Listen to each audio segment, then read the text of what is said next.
Bonjour et bienvenue dans cette nouvelle vidéo de Liolapse où aujourd'hui je compte vous présenter l'état d'avancement de mon projet de développement de jeu vidéo appelé Spacelander. Donc je vous propose qu'on passe directement sur l'écran du PC afin que vous puissiez voir où j'en suis exactement. Allez, c'est parti! Voilà, donc reprenons donc l'idée générale. Alors donc je vais vous présenter donc notre Spacelander, au moins au niveau de sa structure, voir un peu ce que j'ai pu définir jusqu'à présent. Donc, pour pouvoir y retrouver un petit peu dans le logiciel qui est encore à ses débuts, hein, bien sûr, l'objectif est d'essayer de mettre en place un jeu complet. Mais dans un premier temps, c'est la mécanique interne qui est importante. Donc, j'ai défini différents éléments, différents répertoires dans lesquels j'ai stocké des informations, donc un répertoire images, qui, globalement, va contenir les images qui sont utilisées dans le jeu, hein, la musique, qui va permettre d'être une musique de fond dans le jeu, et des sons qui vont être activés ou désactivés suivant le fait que j'exploite certains mouvements ou certaines touches de fonction de mon vaisseau. Alors voyons voir un petit peu. Alors dans le répertoire image pour le moment, mais qu'est-ce qu'on peut retrouver? Dans un premier temps, mon vaisseau, le fameux Spacelander, que j'ai dessiné à l'aide de Paint 3D et Photopil pour pouvoir arriver à ce résultat. Bon, j'ai aucune prétention, je ne suis absolument pas un excellent dessinateur, loin de là, mais j'ai essayé de faire quelque chose d'assez sympa par rapport.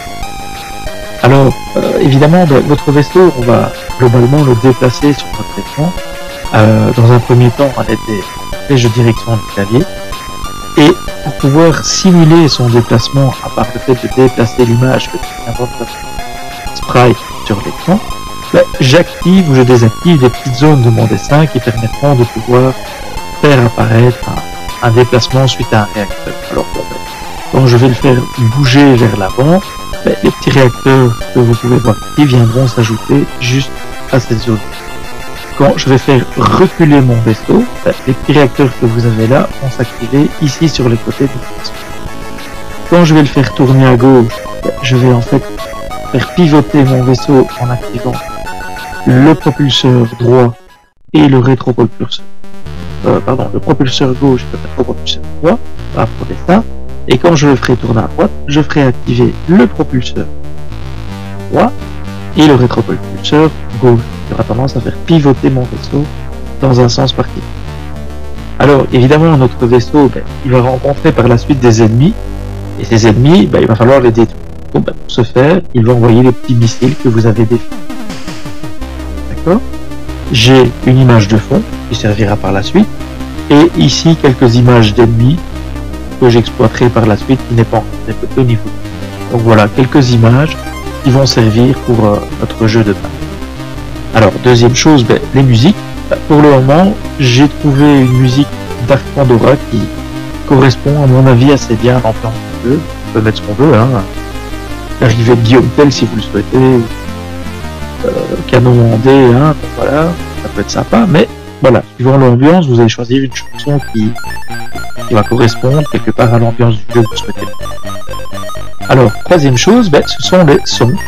Alors, les sons que j'ai définis ici sont des sons que j'ai pu trouver qui correspondent quelque part aux sonorités d'un vaisseau, d'un space shooter classique. On verra ça dans la suite pour voir un petit peu à quoi ça correspond. Par exemple, des boosters, un wind booster, je sais pas si vous l'avez. Voilà. Ça peut être assez pratique. Que sais-je, un bris de tir. Voilà, ou un deuxième tir. Ok. Donc ça vous permettra de pouvoir justement comprendre un peu la mécanique de la gestion du son au niveau de votre jeu. Alors, autre chose à savoir, évidemment, vous avez le logiciel à proprement parler. Alors voyons un petit peu à quoi il ressemble et comment il était composé. Donc pour ce faire, moi pour pouvoir écrire mon programme, j'ai donc installé l'éditeur,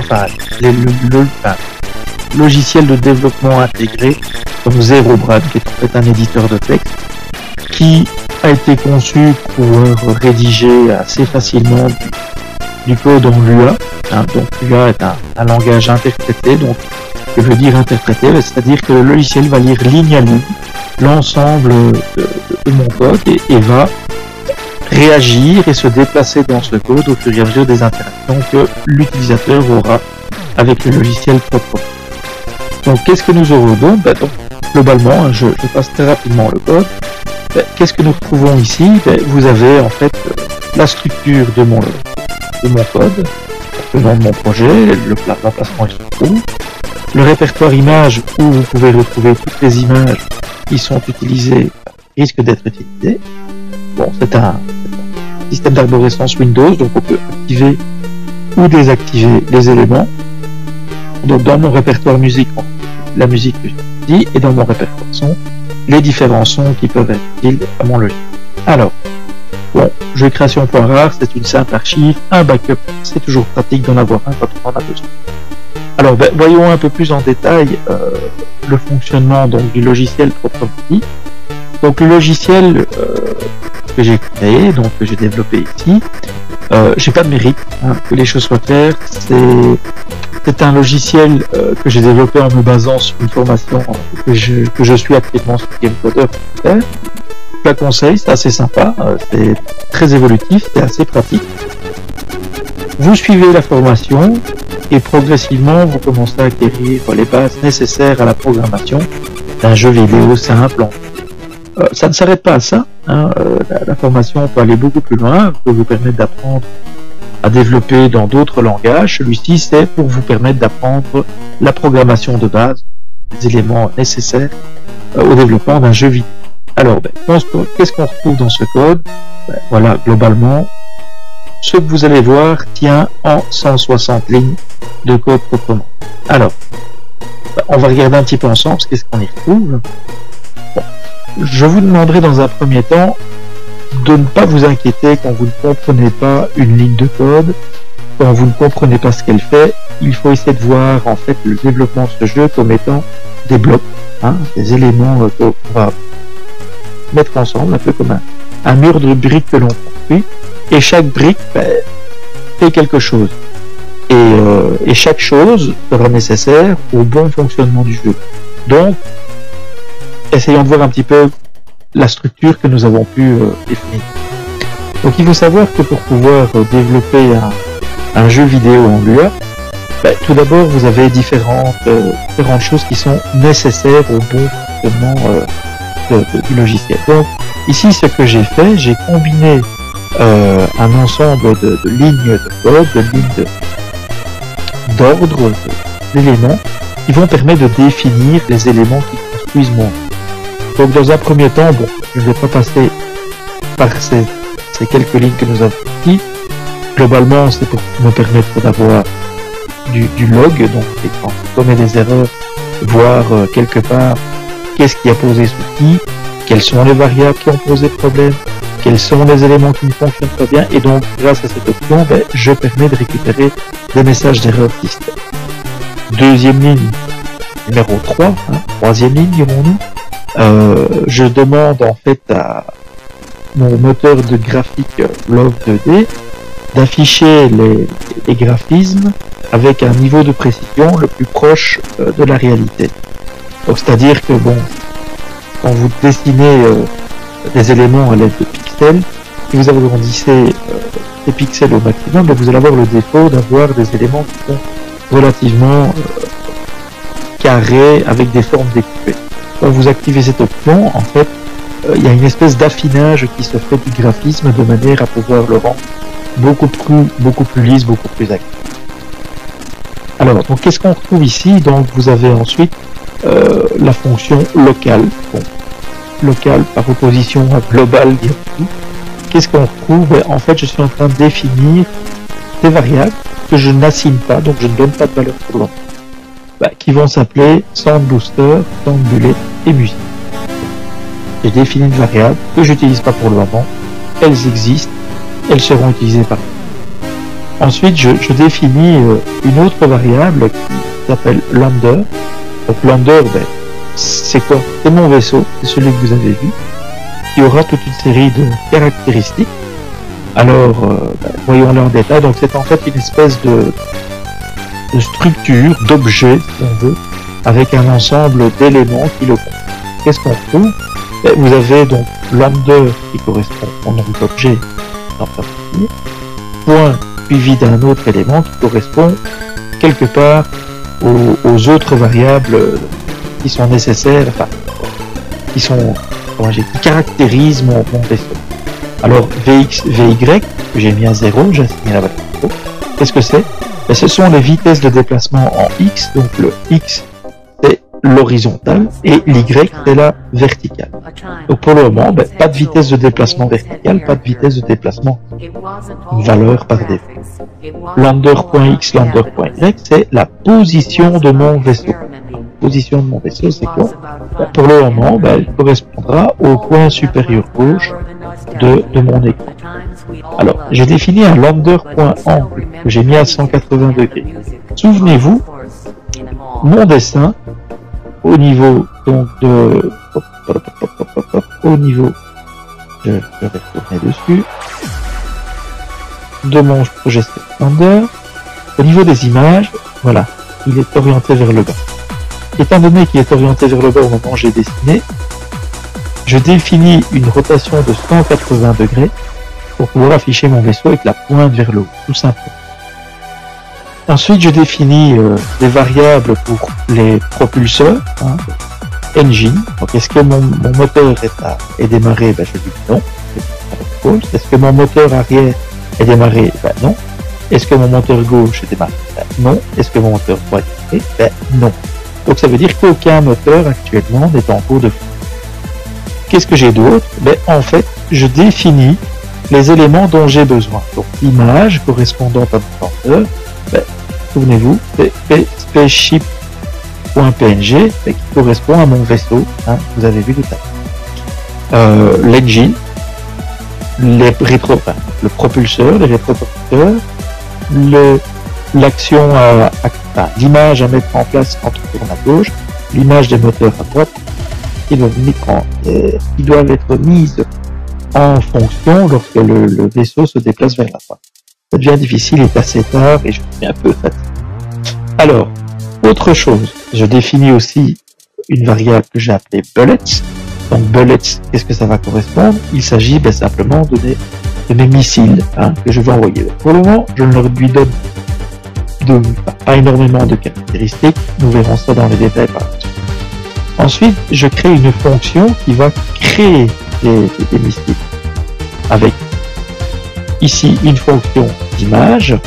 Pourquoi? Parce que dans le jeu, dans un premier temps, j'ai créé un missile, mais peut-être que dans les autres niveaux, j'aurai des missiles plus puissants, plus rapides, plus performants, pour détruire des ennemis peut-être plus difficiles à obtenir. Donc voilà pourquoi j'ai défini cette fonction, qui va en fait, on va lui donner une image, une position en X, une position en Y, donc où mon vaisseau se trouve, où mon missile se trouve-t-il, un angle, oui forcément, parce que mon Space Lander ne va pas forcément être horizontal ou vertical, on va pouvoir le faire tourner à 360 degrés, une échelle, bon par défaut l'échelle ce sera une échelle à unième, donc comme je l'ai dessiné, mais je pourrais très bien, pour une raison imaginons d'explosion, de changer l'échelle et de l'agrandir pour que mon image soit beaucoup plus grande. Au contraire, la rendre plus petite, pour la rendre rendre mon missile peut-être un peu moins petit. Et évidemment, une vitesse. Alors qu'est-ce qu'on trouve? Là, voilà, je définis à l'intérieur de ma fonction une variable égale. Remarquez qu'il y a une différence entre celle-ci et celle-ci, il n'y a pas de S. Donc, l'UA est tout à fait malin pour pouvoir différencier les deux éléments ici. Alors, donc, la fonction createBullets utilise une variable locale qui s'appelle bullets qui correspond à quoi? Une image que je vais rechercher dans mon image grâce à quoi? Grâce à paramètres que j'aurais passé ici à ma fonction ou un PNG. Une position en X qui correspond à ce que je lui ai donné en paramètre, une position avec la même chose. Pas de vitesse dans un premier temps, Donc ça veut dire que mon vaisseau démarre à un endroit précis, celui que j'aurais donné comme paramètre, un angle qui va correspondre à ce que j'ai introduit comme paramètre à ma fonction, et une échelle. Alors qu'est-ce qu'on va trouver? On va essayer de définir aussi, bien évidemment, la taille de l'image que je lui aurais passée, multipliée quelque part par son échelle. Donc par exemple, si j'ai une image qui fait 100 pixels et que je définis une échelle à 1/1, la largeur de mon image sera de 100 pixels. Si maintenant mon image fait 100 pixels de large et je prends une échelle d'1/2, elle ne fera plus que 50 pixels. Et donc je définis la longueur et la hauteur de mon missile. Ok? Alors, même chose, étant donné que j'aurai à positionner, je vais dire, le vaisseau, ce missile, soit en X, soit en Y, je définis grâce à sa taille définie, et en même temps, 2 fois la taille de l'échelle, dans le but justement de pouvoir, au moment du déplacement, me permettre de savoir exactement quelles sont les positions de mon missile. Et pour terminer, quelle est la vitesse de mon missile? Celui que j'aurais passé en paramètre ici.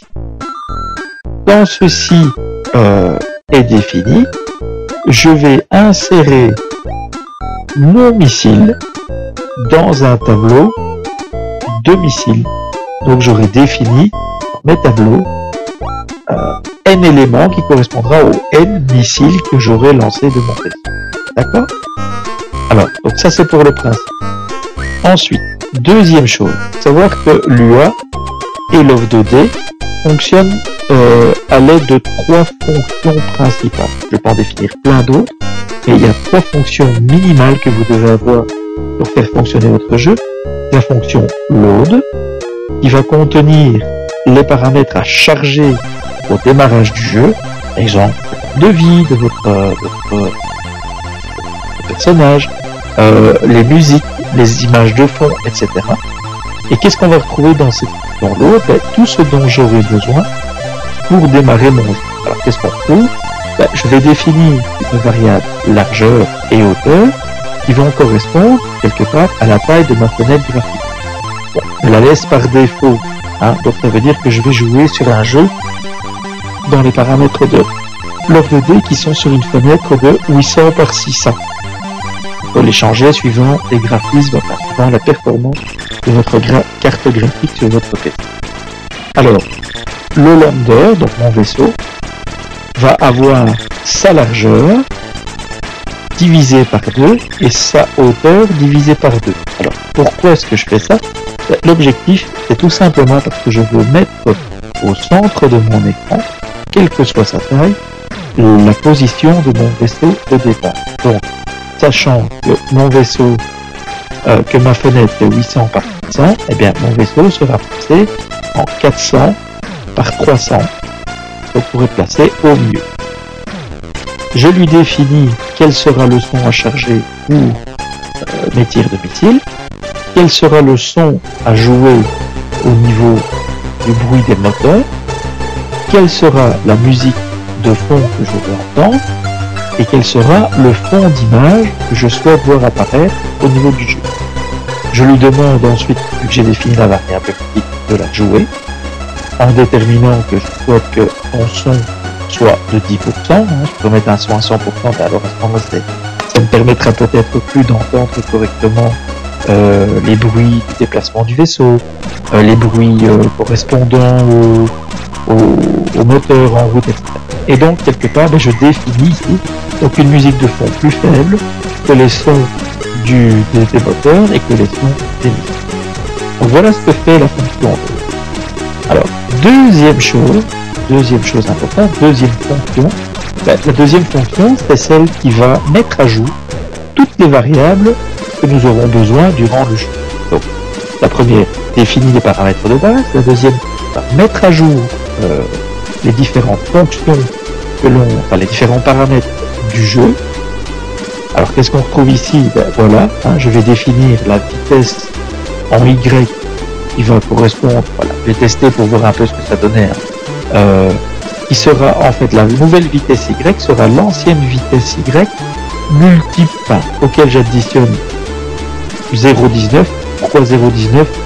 Tout simplement parce que j'ai vu que cette valeur fonctionnait bien dans la vitesse de déplacement. Je peux changer cette valeur par une valeur plus forte ou plus faible, et ça aura une influence sur la vitesse de mon vaisseau. Alors, vous avez un petit paramètre ici qui est dt. dt, c'est ce qu'on appelle le delta time. Oui, parce qu'en fait, cette fonction, loveDate, va être exécutée, je pense, à peu près 60 fois par seconde, en fonction évidemment des performances de votre machine. Et donc, si vous êtes sur une machine moins puissante, plus puissante, le nombre d'exécutions sera beaucoup plus important ou beaucoup plus faible. Et donc, en conséquence, si on demande à votre vaisseau d'accélérer et que votre ordinateur est ultra performant, en fait, le souci, c'est que l'accélération va être tellement rapide que vous ne verrez pas cette différence. Enfin, vous ne verrez pas votre vaisseau tellement il partira vite en dehors de l'écran. Et donc, en modifiant la vitesse, en adaptant au delta time, ça permet d'avoir, quelle que soit la puissance de votre ordinateur, un déplacement de la vitesse en Y de votre vaisseau qui est, voilà, plus ou moins important. Donc, que fait cette ligne? Simplement permettre à votre vaisseau de descendre dans l'écran. Donc, pourquoi? Un peu comme s'il y avait une gravité, donc l'obliger un peu à redescendre pour permettre à l'utilisateur d'utiliser, pour obliger l'utilisateur à utiliser le fuel, les moteurs, pour que votre vaisseau soit propulsé vers le haut. Voilà, donc ça c'est l'idée principale. Alors, ensuite, je demande à mon programme de vérifier si la touche droite est appuyée, est enfoncée, et si c'est le cas, dans ce cas-là, je modifie l'angle en ajoutant 90 radians, donc je fais tourner progressivement mon vaisseau vers la droite, et ce, un certain nombre de fois, en fonction du delta time, d'accord, et je lui dis que le moteur droite est vrai. Donc ça veut dire que je mets mon paramètre de moteur droit à vrai pour que quand nous afficherons les graphismes, je fasse tourner, je modifie le paramètre dans et je modifie le fait que les moteurs allant vers la droite doivent être activés. Souvenez-vous, c'est le propulseur gauche et le propulseur droit. Et si ce n'est pas le cas, dans ce cas, en fait, le moteur droit est à pause. Donc on ne fait absolument rien. On remet la valeur du moteur à éteint de manière à ce qu'il ne s'active pas. Donc ça, c'est dans le cas du vaisseau qui tourne vers la droite. Forcément, si on le teste vers la droite, il faut le tester aussi vers la gauche. C'est exactement la même fonction, un détail près. Pour aller vers la droite, j'augmente de 90 radians. Pour aller vers la gauche, je diminue de 90. Et qu'est-ce que je fais? J'active le moteur gauche et je modifie l'angle comme vous avez. Si cette touche n'est pas enfoncée, à ce moment-là, le moteur gauche est éteint. Ensuite, passons à la suite. Si la touche vers le haut est enfoncée, dans ce cas-là, je calcule l'angle proprement dit, je calcule, oui c'est ça, le nombre de gradients correspondant à l'angle actuel de mon vaisseau. Pourquoi? Parce que quand j'appuie vers le haut, si mon vaisseau est vertical, c'est simple, il va vers le haut. Et vous verrez que comme on va le faire tourner, la position up de votre clavier ne correspondra pas forcément à la position up de votre vaisseau. Oui, parce qu'il peut très bien être dans un angle compris entre 0 et 360 degrés. Et suivant l'angle dans lequel il est au départ, la position haute est en fait la position qui est devant le vaisseau et non pas la position haute de votre écran. Donc dans ce cas, qu'est-ce qu'on fait? On va essayer de définir une gravité avec une force en X et une force en Y en fonction de l'angle que nous aurons déterminé. Bon, on rentre pas dans les détails. En résumé, c'est pour forcer l'attraction terrestre à faire de toute façon redescendre votre vaisseau, quel que soit l'angle dans lequel il se trouve. Et donc, pour justement favoriser cette descente et ce déplacement, cette vitesse, on va ajouter à la vitesse en X, vitesse en Y, les valeurs que nous avons calculées précédemment, justement, de l'angle dans laquelle il se trouve. Et surtout, autre chose, une fois que ça est fait, on va activer le moteur, le moteur des propulseurs.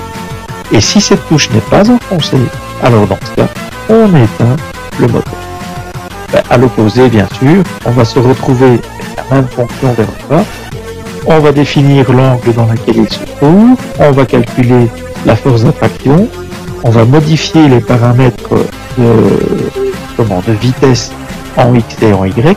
Remarquez que c'est la même fonction, à part que vous avez un plus ou un moins ici. Avec une petite variation, c'est que si on appuie vers le bas, il faut forcer le vaisseau à activer ses rétropropulseurs. Si cette touche n'est pas enfoncée, on éteint. Et donc, après avoir fait tous ces calculs potentiels, on va demander à notre Space Launcher de modifier sa position X et de modifier sa position Y en fonction de quoi? L'ancienne position X plus la vitesse qui aura déplacé, qui aura permis le déplacement de votre vaisseau dans une certaine direction, soit en X, soit en Y ou les deux. Et ensuite, on va demander à notre interpréteur de déterminer, donc je dis la position des missiles, donc souvenez-vous des belettes.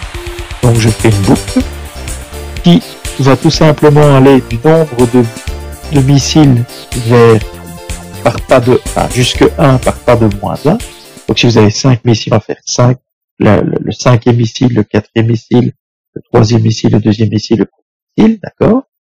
Alors qu'est-ce qu'on a? Donc on va aller simplement lui dire que pour les 5 missiles qui seraient en ligne, le missile numéro 5 va être placé dans B.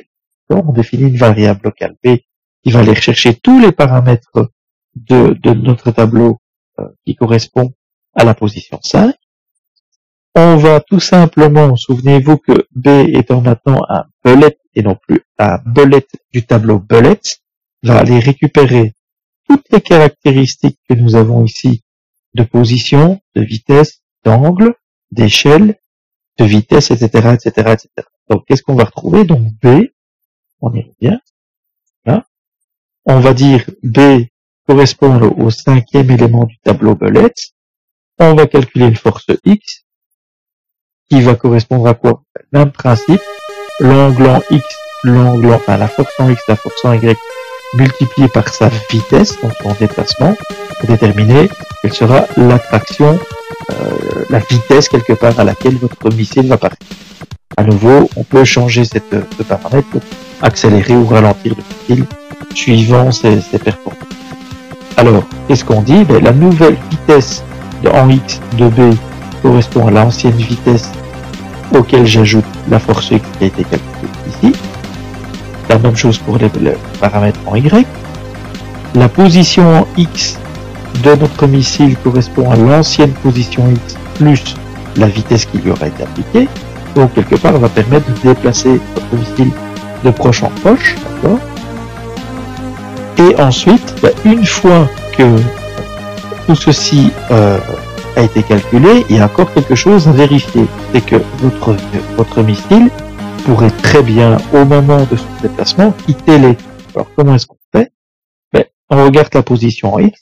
Si la position en X est plus petite que la valeur 0, ou bien que la position en X de votre missile est supérieure à la largeur de votre écran, même chose pour la position Y, alors on considère que le missile est sorti de l'écran et donc on peut le retirer du tableau.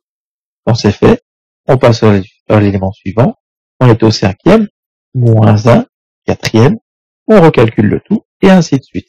Donc ça permettra de calculer la position de chaque élément du tableau bullets qui contiendra les différents. Globalement, oui, il reste encore quelque chose là. Comment savoir qu'on a tiré un missile? Voilà. Donc j'ai ici défini dans ma fonction loveUpdate, toujours dans loveUpdate, une fonction qui va tester si une touche a été enfoncée. Alors, si une touche a été enfoncée, on vérifie. Est-ce que cette touche correspond au CTRL gauche de mon clavier? Si c'est le cas, eh bien, on génère un bullet. Alors, on dit, bullet correspond à create bullet de l'image bullet de la position actuelle du vaisseau en X, de la position actuelle du vaisseau en Y, avec l'angle du vaisseau, avec une échelle à unième, d'accord? Et le dernier paramètre, je ne sais plus, c'est sa vitesse, je pense, c'est ça, oui. Sa vitesse. Donc, avec une vitesse de 10, on pourrait ralentir ou accélérer cette valeur. Et donc, on a créé un missile qui va aller s'installer dans le tableau Bullets, d'accord? Et comme il a été tiré, je demande à l'interpréteur de me jouer le son correspondant. Maintenant que tous les paramètres actuels de mon vaisseau ont été exécutés, qu'est-ce qu'il nous reste à faire? C'est tout simplement de dessiner tout ce qu'on vient de dire. Alors, voilà pourquoi la fonction draw est définie. Alors, qu'est-ce qu'on fait dans cette fonction draw? La fonction draw, la première chose qu'elle affiche, c'est notre background, donc image de fond, en position 0,100. Pourquoi 0,100? Tout simplement parce que je souhaite mettre sur la partie entre, sur les 100 premiers pixels de la partie haute de l'écran, un menu qui permettra d'afficher le score, qui permettra d'afficher le nombre de vies, etc., le niveau de fuel. Bon, tout ça n'est pas encore défini maintenant, mais je ferai assez rapide. Deuxième élément, je demande d'afficher mon lander avec tous les paramètres que j'ai mis. D'accord? Si le lander, si le moteur, donc souvenez-vous quand on appuie vers le haut, donc haut, on y est, voilà, si on appuie vers le haut, il fait un calcul, mais surtout, si on appuie vers le haut, le paramètre moteur, donc le propulseur, est mis à vrai. Non? Si je teste, si le moteur est actif, alors dans ce cas-là, en plus du vaisseau, j'active l'image correspondant à mes propulseurs. Et je teste ceci pour l'ensemble des éléments. Si mon rétropropulseur est activé, j'affiche l'image du rétropropulseur en plus exactement la position de mon vaisseau, en jouant le sound booster. Si mon vaisseau tourne à gauche, j'affiche le graphique correspondant au propulseur et rétropropulseur correspondant quand mon vaisseau tourne à gauche. Même chose pour la droite. Dernier élément, en fonction du nombre de missiles qui se trouvent dans mon tableau, j'affiche aux positions bien précises déterminées dans le tableau mes différents éléments correspondant à mon missile. Alors, voyons voir un petit peu ce que ça donne en résultat. Nous allons avoir une petite musique, normalement. D'accord? Vous voyez le petit vaisseau qui descend en fonction de la gravité. J'appuie vers le haut. Et dans ce cas-là, mon vaisseau peut braver la gravité et commencer à remonter. Si j'appuie vers le bas, les rétropropulseurs s'activent. Et vous voyez mon vaisseau commence à accélérer vers le bas. D'accord? Alors, autre chose, évidemment, si je tourne vers la gauche, j'appuie sur le bouton gauche, vous voyez mon vaisseau commence à tourner. Évidemment, quand je fais up, dans ce cas-là, c'est plus le up parfait allant vers le haut, c'est le up de mon vaisseau. Et même chose en tournant vers la droite. Il reste encore un petit élément à vérifier. C'est tout simplement le tir de missile à l'aide de la touche contrôle. Et donc, suivant l'angle dans lequel mon vaisseau se trouve, mon missile part dans la direction indiquée. Et voilà. Voilà ce que fait le jeu actuel. Voilà, donc j'espère que cette présentation de l'état d'avancement du projet Space Lander vous aura plu. Voilà, donc vous avez la possibilité de me suivre sur Facebook sur Liolabs Club. Vous avez la possibilité de me suivre sur ma chaîne YouTube, Liolabs. N'hésitez pas à vous abonner, n'hésitez pas non plus à mettre un petit pouce, ça fait toujours plaisir. Vos commentaires et remarques sont toujours les bienvenus. Voilà, donc d'ici peu, la suite des vidéos concernant l'état d'avancement, la suite de Space Lander. À très bientôt!